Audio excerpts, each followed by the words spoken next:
All right, welcome to the concept of mass. So as we do in the past, we're going to draw a line across the top, and we're going to start with the idea of measuring mass. And the idea is mass is a property of matter. So we're basically going on a little further, looking at how we're going to measure matter.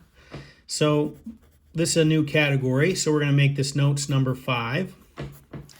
And we're going to do something a little like this. We're going to make this kind of big and this kind of small, like that. So we want the space, we want a little bit of a weird space down here. We need to draw some pictures down there. So first, let's start with a definition. So a definition is basically that mass is a measure of the amount of matter in something.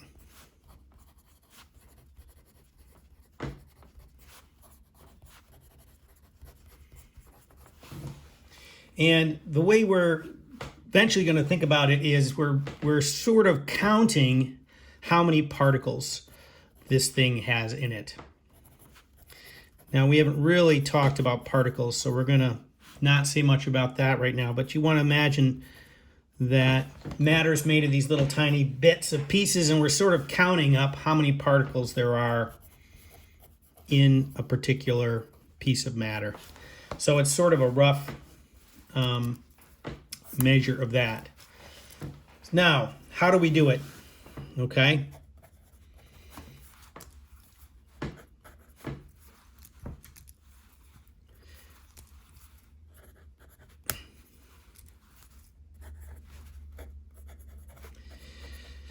So the basic idea is we can't count particles directly.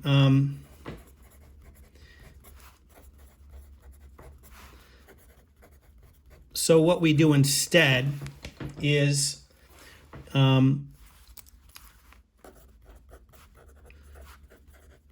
we can do is we can balance them. That is, we can put the mass on a balance,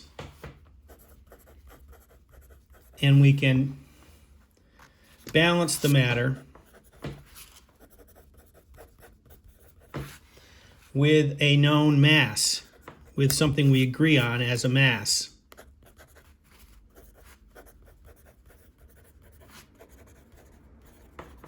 So this is, we'll talk more about this, but the basic, this is sort of similar to what we did with length. We agreed upon a length. We said we're going to compare everything to this known length. But here we're going to use an object that we're going to call a gram. And we're going to abbreviate this thing with a lowercase g. And just for reference, an M&M is about equal to 1 gram. One paper clip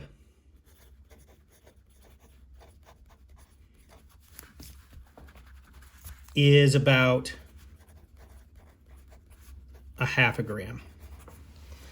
Okay, and the very last little thing is we want to remember our units, so we can say if I have 1,000 grams, it's equal to 1 kilogram.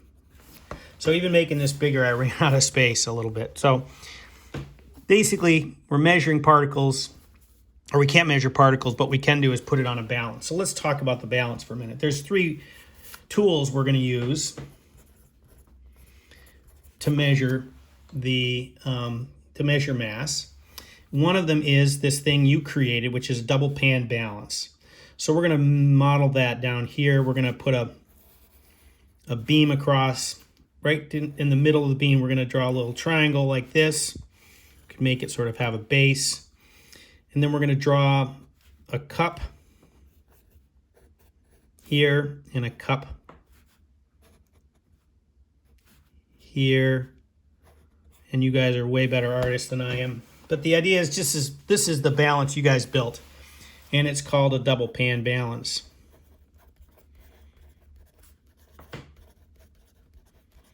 and it's the simplest one. This is a fulcrum, and it just wobbles back and forth. These are equal. It's an equal arm balance. Another name for it. And that's basically what we do. We put a gram here, and then whatever we put on this side, if it balances, that thing is we call it a gram. Okay. Now there's two other varieties of balance that we're going to think about. One is the one you used last year. Probably is just a box with a bunch of electronics in it. It's got a pan on the top. It's got a digital readout here. And you remember we had to make sure that it was set to grams. This is called an electronic balance. And it's pretty handy because you just put the thing on there, and as long as you have it put at the right thing, you're all set. You just read it off. Today, we're also had a chance, hopefully, to play with or look at simulations of this thing called a double pan balance, or rather a triple beam balance. I'm sorry. Triple beam balance is cool. You'll see these around. It's basically got 3 beams. I'm not going to really represent those beams carefully, but instead of having a double pan balance, these beams have little weights on them of different values, and by sliding them around, you get this little pointer to balance, or to be at a point, and that tells you you're in balance here. This is called a triple beam balance. But they all measure mass. If this is set to grams, it's measuring mass. This is obviously going to be measuring mass, and we're going to play around with measuring mass here. So this is what we basically have. Hopefully this is helpful to you in terms of sort of orienting you to this set of ideas. Mass measures matter. We can't count particles, but we can balance them on something like this. We pick a unit, in this case called a gram, and that gram is what we use to measure mass with these tools. All right, take a minute and add some color to that, and then you can take a picture of it.